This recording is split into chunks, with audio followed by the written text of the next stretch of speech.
They say no one likes a fly. It buzzes, it irritates, it interrupts peace. It adds no beauty, offers no strength, and makes everything just slightly more uncomfortable. And yet, in the middle of a courtroom where his life was at stake, Socrates stood before the judges of Athens and declared himself exactly that: a gadfly. Not a sage, not a hero, not a prophet, just a fly sent by the god, he said, to sting the sluggish horse of the city into wakefulness. People must have laughed, some in disbelief, some in scorn. Here was a man accused of corrupting the youth and disrespecting the gods, and instead of defending himself with dignity or remorse, he claimed to be a buzzing nuisance, intentionally, proudly, dangerously awake. But Socrates wasn't joking. He meant every word. He saw Athens as a grand and powerful creature, capable of greatness, but dangerously drowsy. Drowsy with pride, drowsy with routine, drowsy with the comforting hum of consensus. And he, the tiny fly, was the one thing poking it just enough to stop it from falling into a moral sleep. It's a strange metaphor, humbling, unflattering, and exactly why it matters. Because in every era, societies begin to silence the flies. We build systems to favor efficiency, unity, speed. We filter out dissent like noise. We pathologize discomfort. We create spaces where it's easier to stay asleep, collectively, comfortably, blindly. And yet, every once in a while, someone stings the horse, not to hurt it, but to wake it. This is a story about that sting. It's about dissent, not as rebellion, but as responsibility. About voices that refuse to be quiet and the questions we fear more than any answer. It's about how Socrates, who held no office and commanded no followers, became one of history's most enduring defenders of democracy, because he believed that being a good citizen meant being willing to make others uncomfortable. And it's about us now living in a culture addicted to agreement, allergic to interruption. Do we still make room for gadflies, or have we swatted them away in the name of order? Long before the trial, long before the hemlock, Socrates walked the streets of Athens with no script, no title, and no agenda. Only questions. He didn't write, he didn't preach, he didn't claim to know. He simply wandered the agora, stopping soldiers, politicians, poets, craftsmen, anyone, and asked them what they believed and why. At first, people humored him. He looked harmless, barefoot, unkempt, with a curious glint in his eye. But his questions were like chisels. They chipped away at certainty. What is justice? What is courage? What is good? And more importantly, how do you know? He would sit with you for hours, not to prove you wrong, but to test whether you had ever truly examined your own convictions. Most hadn't. Most lived in borrowed beliefs, ideas inherited, never questioned. Socrates saw that as the true danger, not ignorance, but the illusion of knowledge, not evil, but unexamined righteousness. He became both admired and feared. Some called him wise, others called him dangerous. But no one who spoke with him left unchanged. And that was the problem. Athens, for all its philosophy, was still a city that prized order. It had survived war, plague, and political upheaval. What it now craved was stability, agreement, a shared story.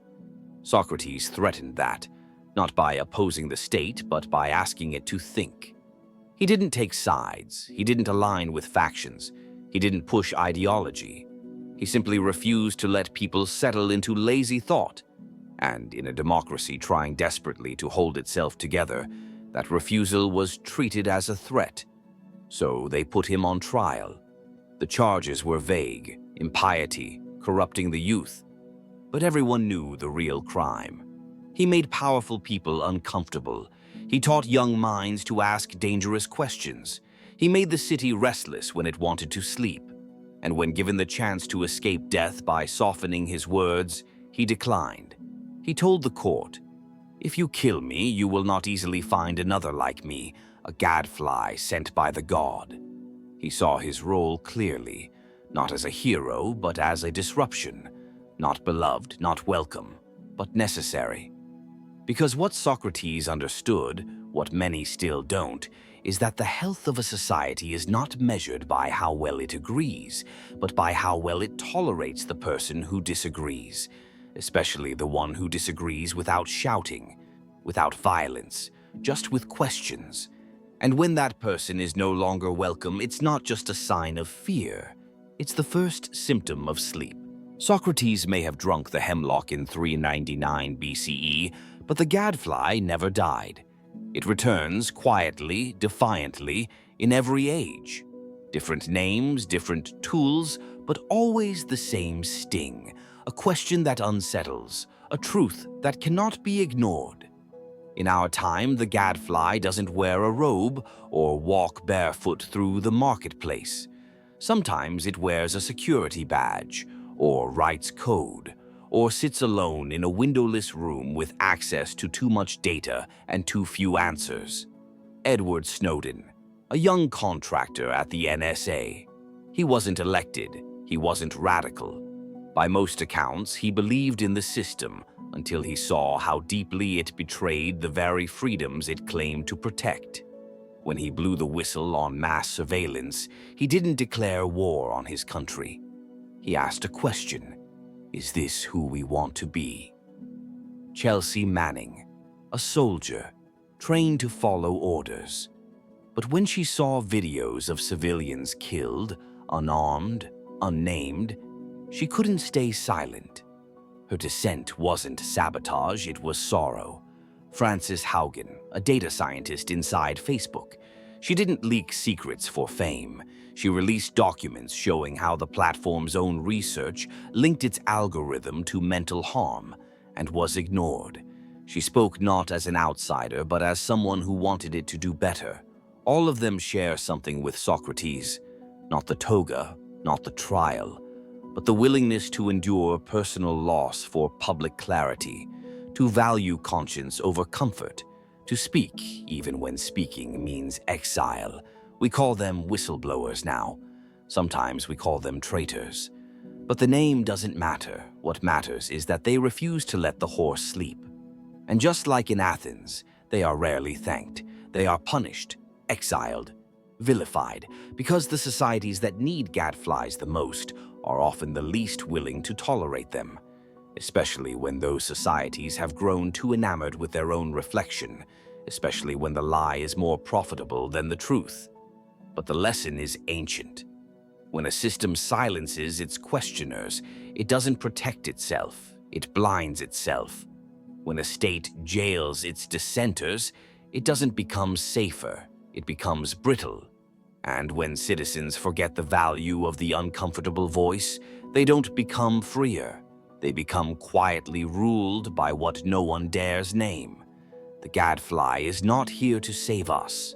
It's not even here to lead us. It's just here to make sure we stay awake. And sometimes that's the only thing standing between a society and its slow collapse into silence. It's easy to mistake dissent for hatred. When someone challenges your beliefs, your work, your way of life, it feels like attack. It feels personal. The reflex is to defend, to push back, to label the critic as bitter, disloyal, or destructive. But sometimes dissent is not a threat. It's an act of love. Socrates could have left Athens. Many did. He had friends, allies, chances to flee. But he stayed. Not because he agreed with the city, but because he cared too deeply to abandon it.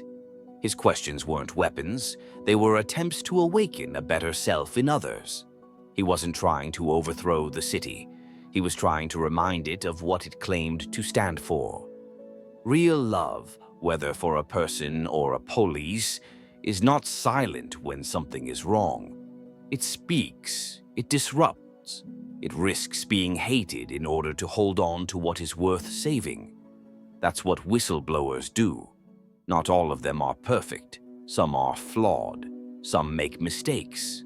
But underneath it all, there is a common thread. They believe their institutions, their communities, their countries could be more than they currently are, and that belief compels them to speak when staying silent would be easier. Dissent becomes a strange kind of patriotism, not the flag-waving kind, but the kind that bleeds in courtrooms, in inboxes full of threats, in exile, in isolation. It's not about being right, it's about being responsible. It's about not letting the thing you care about rot from the inside. Because the opposite of love is not anger, it's indifference. And the gadfly, in all its irritating insistence, is anything but indifferent. It buzzes not to destroy the horse, but to wake it. Because the one who stings is still trying to keep it alive. In this way, dissent becomes not a symptom of disloyalty, but a signal of hope. It means someone still believes the truth matters, that the system is worth fixing, that the people inside it are still capable of change. And maybe that's the most radical love of all. The greatest threat to any society is not rage, it's not protest, it's not even rebellion, it's silence. Not the peaceful kind, the dangerous kind. The kind that settles in when people stop asking questions. The kind that creeps into meetings where no one speaks up, even when something feels wrong. The kind that sits behind smiling faces and carefully worded emails while the truth quietly suffocates beneath decorum. Socrates warned of this silence, not with alarms or manifestos, but with relentless questions. He knew that when citizens begin to prioritize comfort over clarity, image over insight, they become complicit in their own erosion. And what begins as apathy ends as decay. Today, the silence takes new forms. A product manager who senses that the app's design manipulates users, but stays quiet because the data looks good. An employee who sees injustice in the system, but worries about losing their job. A citizen who feels the weight of falsehood in the public square, but fears the backlash of speaking up. We call it professionalism, maturity, being a team player. But sometimes it's just fear dressed up as civility. And what gets lost in that silence isn't just truth, it's conscience. Because the longer we go without speaking the uncomfortable thing, the more natural it feels to ignore it. The longer the gadfly is gone, the more the horse believes it's awake, when in fact, it's just drifting toward a cliff with its eyes half shut. This is how democracies rot. Not with a bang, but with a nod. Not through tyrants, but through timidity. Not because no one knew better, but because too many knew, and chose not to say it. Socrates was sentenced not for inciting violence, but for disturbing the peace. A peace built on avoidance, on pretense, on a collective desire to be left alone with comforting lies. But peace without truth is not peace, it's sedation. And sedation over time makes a society forget how to feel, how to think, how to care. So, when the gadfly disappears, the danger isn't that things fall apart overnight, it's that no one notices when they do. Maybe it's time we stop treating the gadfly as a threat. Maybe, just maybe, it's the one role we can't afford to lose. In every system, from empires to companies, there's a place for the builder, the leader, the visionary. But the gadfly, the one who interrupts, who asks at the wrong moment, who ruins the polished narrative with a single quiet why. They're rarely welcome. We tell ourselves it's because they're negative, uncooperative, distracting. But deep down, we know the real reason. They force us to look in the mirror when we'd rather look away. And yet history keeps proving something strange. Progress never starts with the comfortable. It doesn't begin with applause. It usually begins with one voice. The odd one, the irritating one, the one that doesn't quite fit. Saying something no one wants to hear. The abolitionist in a room full of tradition. The scientist challenging the dominant consensus. The whistleblower holding a truth too heavy for others to carry. They are not easy people. They don't speak in slogans. They don't offer quick fixes. What they offer is pressure. disruption, the creative abrasion that prevents stagnation. That's not noise, that's civic oxygen. So perhaps the time has come to make space again for the question askers, the dissenters, the difficult voices. Not to indulge chaos, but to keep the system honest. Not every gadfly is noble, not every critic is right. But a society that cannot tolerate critique is not strong, it is scared. And strength, real strength, is not threatened by questions, it invites them. We rehabilitate the gadfly by teaching our children that disagreement is not disrespect, that silence is not safety, that being good is not the same as being agreeable. We bring them back not as enemies of the group, but as caretakers of its conscience. Because when dissent is allowed to breathe, something beautiful happens. The collective gets smarter. The blind spots shrink.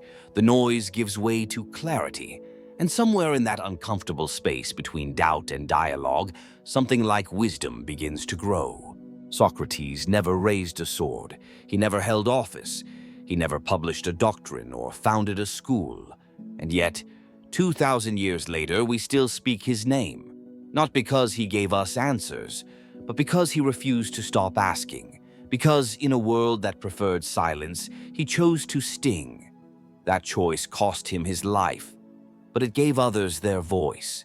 It reminded a city that democracy isn't measured by how well it agrees, but by how bravely it tolerates disagreement.